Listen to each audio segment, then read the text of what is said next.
un autre point que je veux souligner, c'est quelle est la logique de la politique d'ingérence? À quoi nous mène-t-elle? Parce qu'on a le principe de la souveraineté. La souveraineté, en principe, on peut la respecter. Elle a l'inconvénient, ça c'est vrai, c'est un inconvénient, ça j'en connais volontiers, qu'il y a des violations des droits de l'homme qui se produisent dans certains pays, ou des massacres, etc., et que par conséquent, on ne peut pas intervenir militairement pour les arrêter. Mais pour me convaincre qu'il faut intervenir militairement pour les arrêter,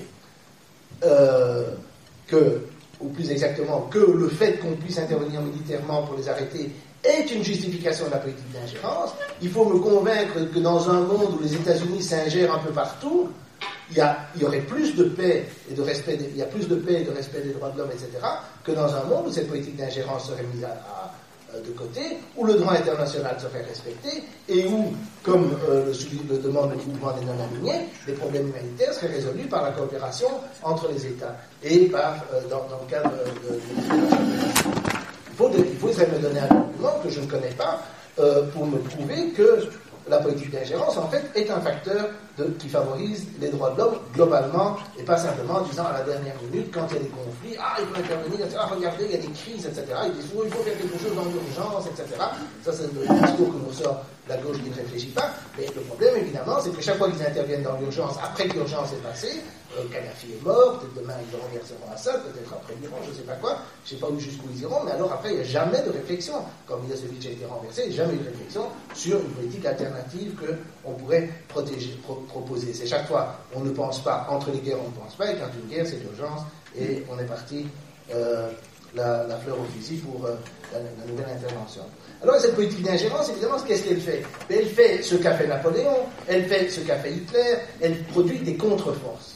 Elle produit des États qui, contrairement à Kadhafi, contrairement à Milosevic en Yougoslavie, essayent de ne pas être isolés, essayent de s'armer, essayent de créer des alliances internationales, comme le fait la Syrie, comme le fait évidemment encore plus l'Iran, vous avez la Chine et la Russie, on s'est foutu d'eux au Conseil de sécurité avec la Libye, maintenant la Chine et la Russie, maintenant on fait plus une deuxième fois, et alors les Occidentaux sont là, non, droit de l'homme, etc. Mais ils se moquent de qui? C'est eux qui se sont foutus de la Russie et de la Chine, ils devraient bien se rendre compte de ça, et c'est eux qui rendent impossible une véritable communauté internationale, parce qu'une véritable communauté internationale ne peut pas consister à dire, voilà, nous, on est des gouvernements qui représentent 10 à 15% de la population mondiale, qui en plus n'est probablement pas d'accord avec leur gouvernement sur ces questions-là, et on va envoyer promener l'Inde, la Chine, la Russie, l'Amérique latine, l'Union africaine, etc. Tout ça, c'est des sauvages, il ne faut pas venir nous embêter, c'est nous qui savons ce qui est bien et mal dans le monde.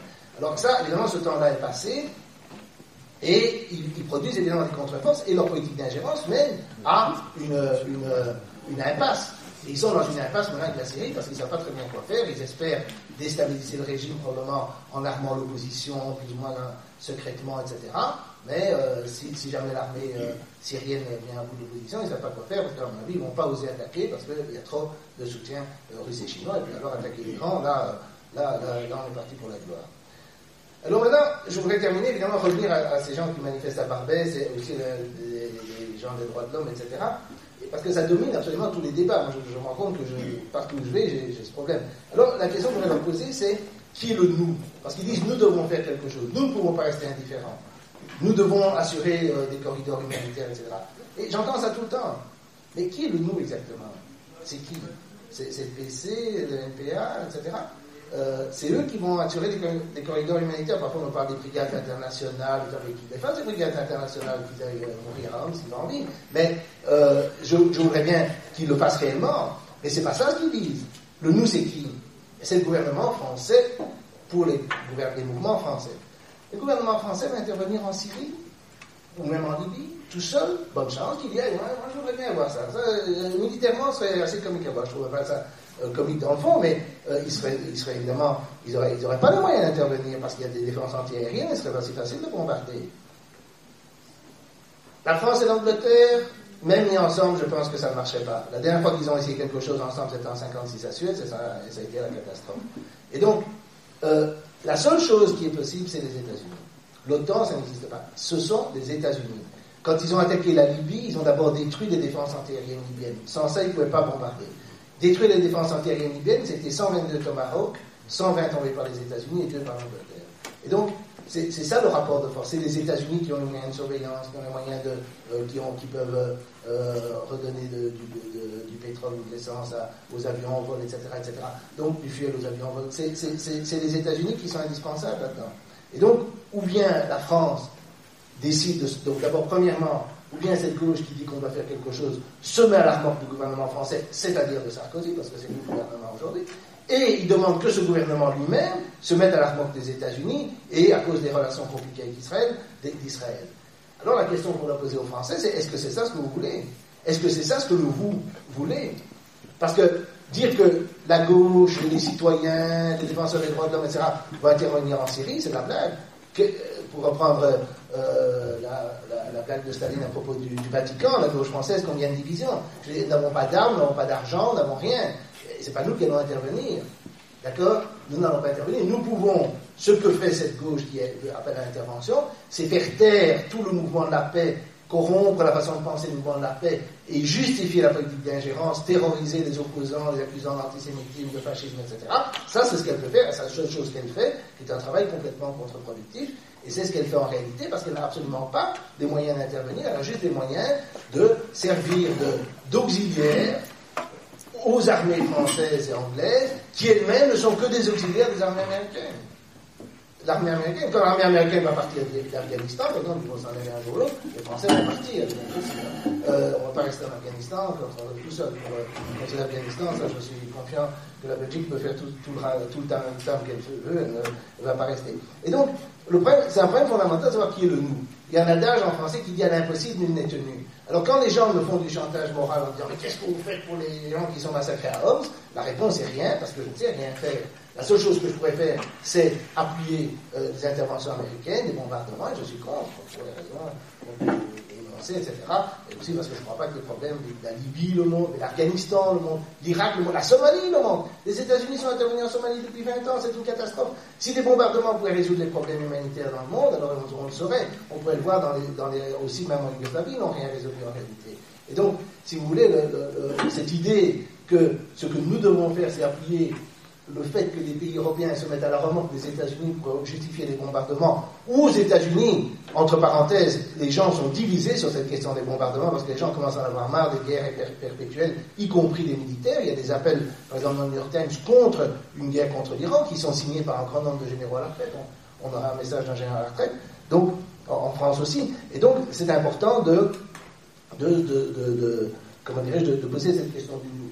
Alors, si on pose la question de nous, qu'est-ce que nous pouvons faire? Mais d'abord, nous devons nous rendre compte que nous ne sommes pas isolés. Nous sommes totalement isolés si on dit la libération, le monde et patati patata. Ça, c'est certain. Mais premièrement, on a l'immense majorité des gouvernements du monde et probablement des populations du monde avec nous, parce que la majorité des populations du monde reste sur les positions du mouvement des non-alignés, reste sur la défense de la Charte des Nations Unies, etc. On a, à mon avis, le peuple français avec nous. Parce que le peuple français, il n'a pas spécialement envie.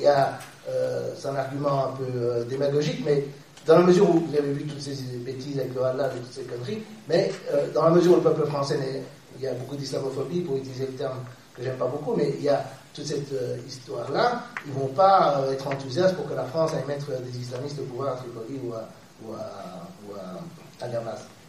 Et de toute façon, ils ne sont pas pour cette politique d'ingérence en général. La France a un fond gaulliste, un fond de souveraineté, de défense de la souveraineté, d'indépendance par rapport aux États-Unis, etc. Toutes choses sur lesquelles qui ne sont plus discutées. Et donc je pense que là, on doit se rendre compte qu'on n'est pas isolé. Notre faiblesse, c'est que nous n'avons pas d'outils, nous n'avons pas de moyens d'expression, il n'y a pas de TV alternative en France, il y en a un peu partout ailleurs, mais il n'y en a pas en France. Il n'y a pas d'outils, si vous voulez, pour faire la contre-propagande. Il y a l'Institut maintenant dont Julien Tay a parlé, qui est une très bonne chose. Mais il faudrait évidemment beaucoup plus de